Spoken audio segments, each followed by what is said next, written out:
Hello friends, welcome back my YouTube channel mister R Sharma. तो दोस्तों, हम जो सीरीज लेके चले हुए थे नई तालीम की ताल में ताल, उसी में आज हमारी सीरीज जो है वो व्याकरण की क्लास होगी। आपको पहली क्लास में एक शब्द बोला था कि नई तालीम की ताल में ताल, इसका अर्थ बताना है। तालीम शब्द जो है, तालीम शिक्षा के लिए संदर्भ किया जाता है, मतलब नई शिक्षा की ताल में ताल। तालीम का अर्थ क्या होता है? शिक्षा। तो आज हम व्याकरण की दूसरी क्लास लेकर आए हैं। इससे पहले हम आपको एक व्याकरण की, एक साहित्य की और एक एचपीजी की क्लास, तीनों एक एक दिन आपको अपलोड कर दी गई है। तो चलिए व्याकरण की आज दूसरी क्लास शुरू करते हैं। इसमें आपको पहले बता दिया था कि जो वर्णमाला है वो क्या है, या व्याकरण के कितने भाग होते हैं। उसी में वर्ण व्यवस्था करके हमने अलग से एक रूप बताया था कि वर्ण व्यवस्था, शब्द व्यवस्था, पद व्यवस्था और वाक्य व्यवस्था। व्याकरण के तीन भाग होते हैं और कुल कितने बताए थे? चार भाग बताए थे।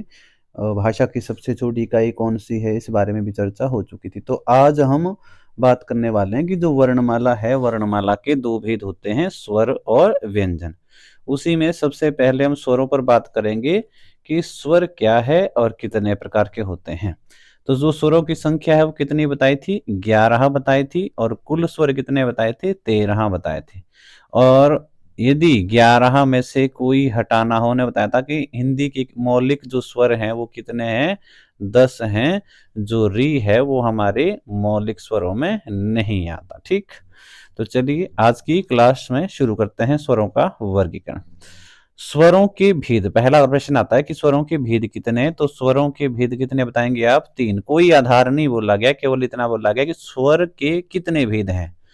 अब किस आधार पर है ये नहीं पूछा गया। तो स्वरों के कितने भेद बताएंगे? 3 भेद, ह्रस्व स्वर, दीर्घ स्वर और प्लुत स्वर। अब ये देख लेते हैं कि ह्रस्व स्वर कौन कौन से हैं, दीर्घ स्वर कौन कौन से हैं। चलिए, ह्रस्व स्वर जो है, ह्रस्व स्वर होते हैं ऐसे स्वर जिनके उच्चारण में एक मात्रा का समय लगता है या सबसे कम समय लगता हो। ऐसी ध्वनियां जिनके उच्चारण में एक मात्रा का समय लगे या बहुत कम समय लगे, ऐसे स्वर ह्रस्व स्वर के अंतर्गत आते हैं। कितने हैं?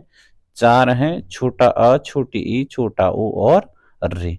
दूसरा है दीर्घ स्वर, बड़ा आ, बड़ी ई, बड़ा ऊ, छोटी ए, बड़ा ऐ, छोटा ओ और बड़ा ओ। ये क्या है? जिनके उच्चारण में 2 मात्रा का समय लगे या जिनके उच्चारण में ह्रस्व से 2 गुना अधिक समय लगे।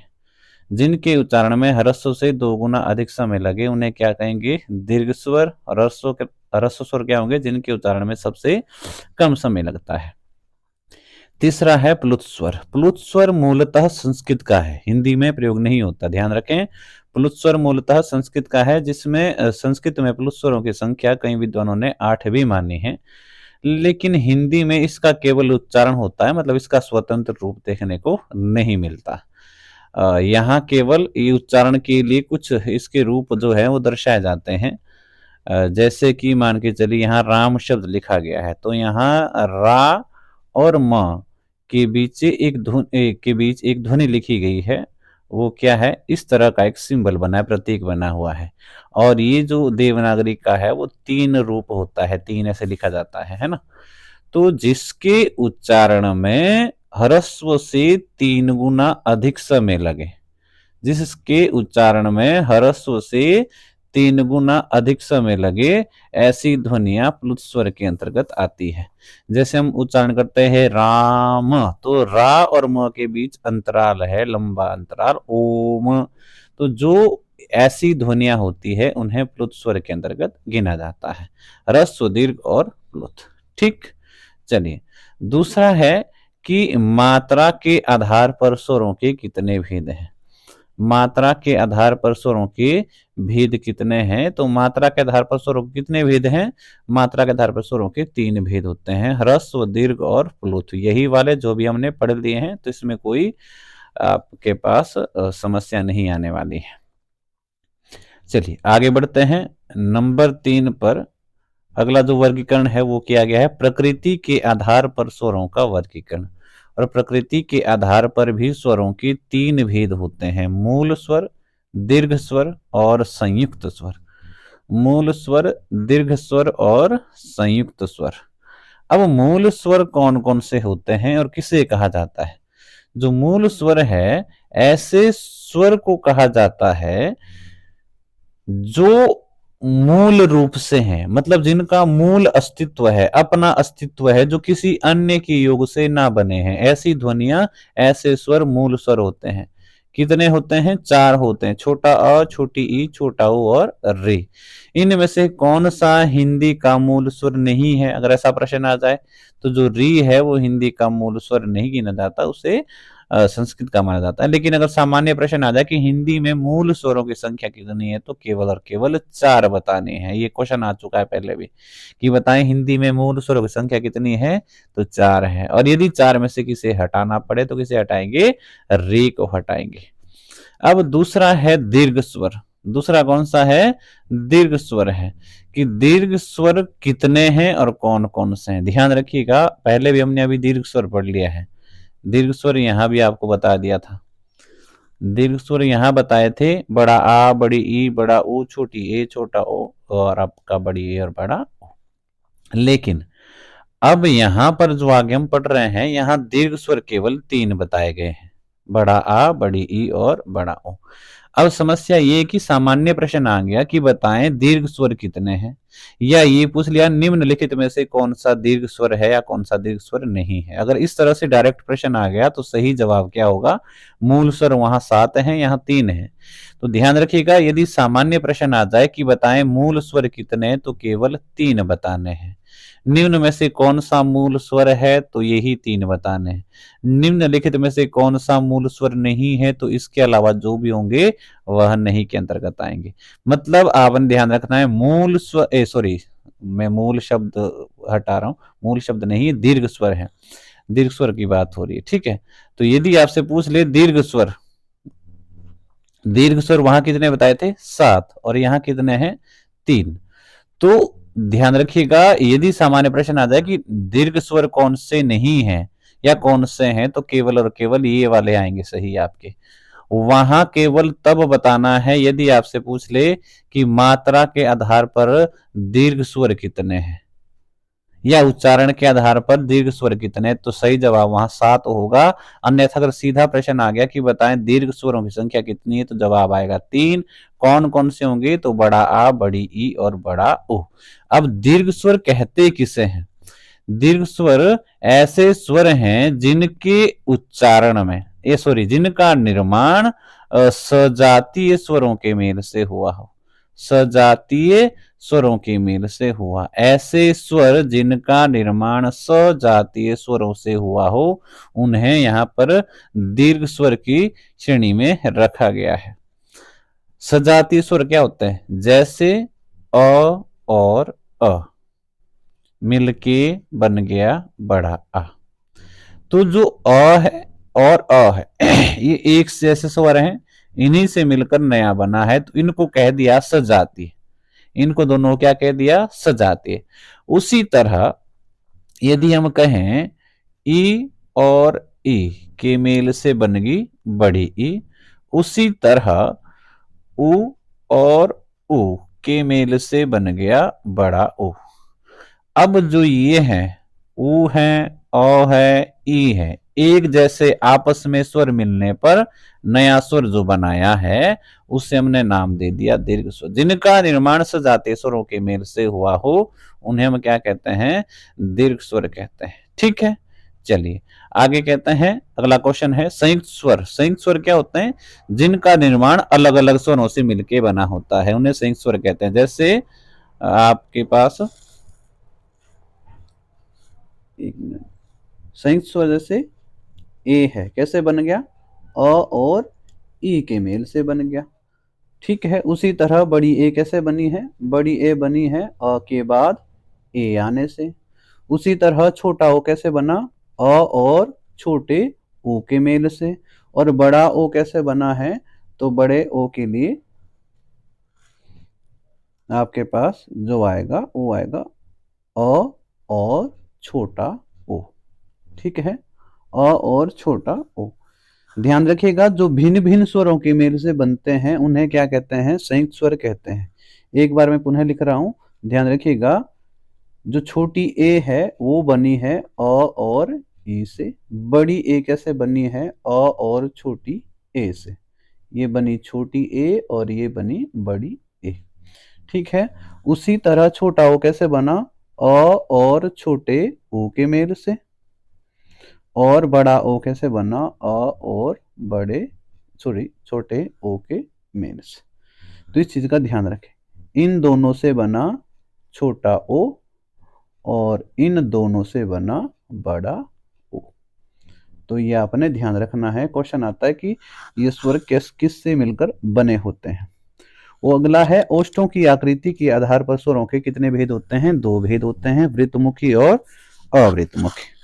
वृत्तमुखी जिनके उच्चारण में ओष्ठ, हमारे जो ओठ हैं वो वृत्त के समान गोल से हो जाएंगे, उन्हें कहेंगे वृत्तमुखी, और जहां ओष्ठ आपके गोल नहीं होंगे वो कहलाएंगे अवृत्तमुखी।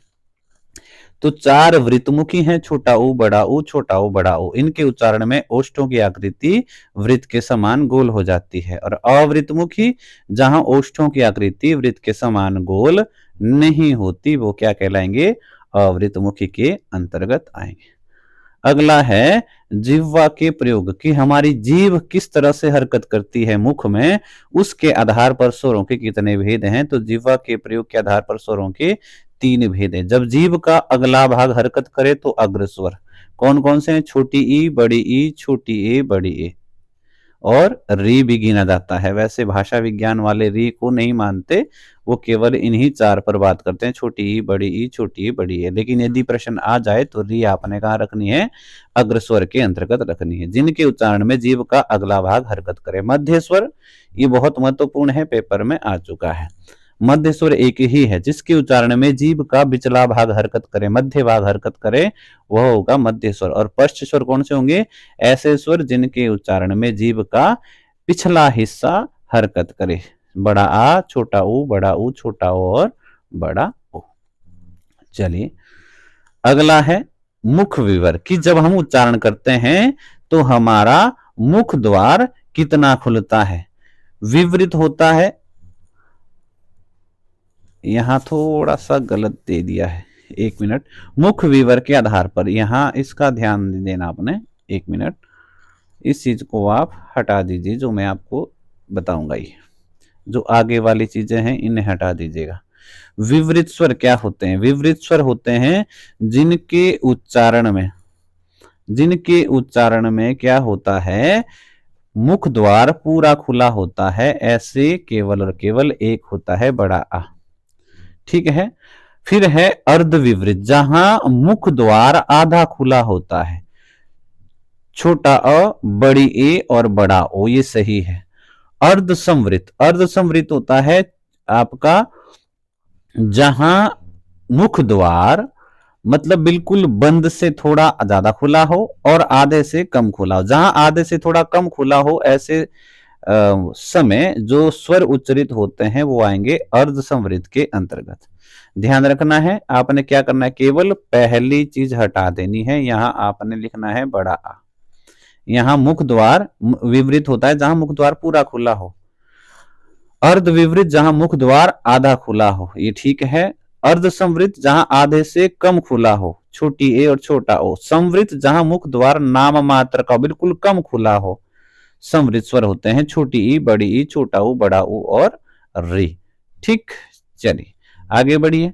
अगला है मांसपेशियों के आधार, मांसपेशियों के आधार पर बता दिया, शिथिलावस्था, मध्य अवस्था और दृढ़ावस्था, 3 रूप होते हैं, 3 भेद होते हैं। शिथिलावस्था में जहां मांसपेशियां शिथिल पड़ जाती है, मांसपेशियां होती है ना हमारे शरीर की, वो जब शिथिल पड़ जाएगी, ठंडी पड़ जाएगी तो शिथिलावस्था। मध्य मतलब जब सामान्य स्थिति में रहेगी। दृढ़ावस्था जब हमारी मांसपेशियां कठोर हो जाती हैं, उस समय की बात की जाती है। तो इसमें देख लीजिएगा शिथिलावस्था में कौन कौन से आएंगे? छोटा अ, छोटी ई, छोटा ओ। इसके ठीक विपरीत दृढ़ावस्था में बड़ा आ, बड़ी ई, बड़ा ऊ और रे। और मध्यावस्था में छोटी ए, बड़ी ए, छोटा ओ और बड़ा ओ। ठीक, चलिए अगला है अंतिम वर्गीकरण स्वरों का, वो है नासिकीय आधार पर वर्गीकरण। नासिकीय आधार पर 2 वर्गीकरण होते हैं, 2 भेद हैं, अनुनासिक और निर्नुनासिक। अनुनासिक और निर्नुनासिक। अनुनासिक क्या होता है? अनुनासिक होता है, इसमें ध्यान रखना है, अनुनासिक में अनु उपसर्ग लगा है, अनु उपसर्ग, ठीक है। अनुनासिक कि जहां पर इसका क्वेश्चन भी आया हुआ, अनुनासिक क्या होंगे? जिनके उच्चारण में श्वास मुख से निकले, जिनके उच्चारण में श्वास नासिका से निकले, जिनके उच्चारण में मुख और नाक से श्वास निकले, या जिनमें इनमें से कोई नहीं, इस तरह से प्रश्न आया हुआ था। तो अनुनासिक क्या होगा? ऐसे स्वर जिनके उच्चारण में श्वास मुख के साथ साथ नासिका से भी प्रवाहित हो। अनुनासिक में क्या होगा? मुख और नाक, मुख और नाक से क्या हो? श्वास प्रवाहित हो, ऐसे जो स्वर हैं उन्हें अनुनासिक कहा जाएगा। मुख और नाक दोनों से जहां श्वास निकले, ऐसी ध्वनियां अनुनासिक के अंतर्गत आती है। और दूसरा है निर्नुनासिक। निर्नुनासिक, यहां निर उपसर्ग लगा है। निर जो उपसर्ग है वो होगा नहीं के संदर्भ में। नहीं, नहीं है जो अनुनासिक, नहीं है जो अनुनासिक, ऐसे स्वर क्या कहलाएंगे? निर्नुनासिक कहलाएंगे। और इसमें श्वास केवल और केवल मुख से प्रवाहित होती है। अनुनासिक में क्या होगा? श्वास मुख और नाक दोनों से निकलेगी, मुख और नाक दोनों से निकलेगी, और निर्नुनासिक में श्वास केवल मुख से निकलेगी। ठीक। अनुनासिक में जैसे यहां बताया गया है, अ के ऊपर बिंदी है अंग, ई के ऊपर भी बिंदी है ई, और ओ के ऊपर भी बिंदी है ओ। जहां पर ये अनुस्वार लगी हो, जैसे शब्द आते हैं आंख, जैसे शब्द आता है अंगूर, जैसे शब्द आता है ईंट, तो ऐसे शब्द जिनके ऊपर बिंदी आ रही हो, ऐसे सभी अनुनासिक के अंतर्गत आएंगे। और जहां बिंदी ना लगी हो उन्हें क्या कहेंगे? निर्नुनासिक कहेंगे। ठीक है, तो ये रहा हमारा स्वरों का वर्गीकरण। और यदि आपका कोई प्रश्न हो, डाउट हो, तो आप कमेंट बॉक्स में बताएं। यदि कोई आपका सुझाव हो तो आप जरूर बताएं। मिलते हैं अगली वीडियो में आपके साथ व्यंजन वर्णमाला के साथ या व्यंजन वर्ण के साथ। और जो कल हमारी क्लास होगी वो होगी साहित्य वालों के लिए, और अगली जो क्लास होगी फिर होगी HPGK की, फिर रूटीन बन के तीसरी क्लास अगली हमारी व्याकरण की चलेगी। तो चलिए, तब तक के लिए जय हिंद, जय भारत।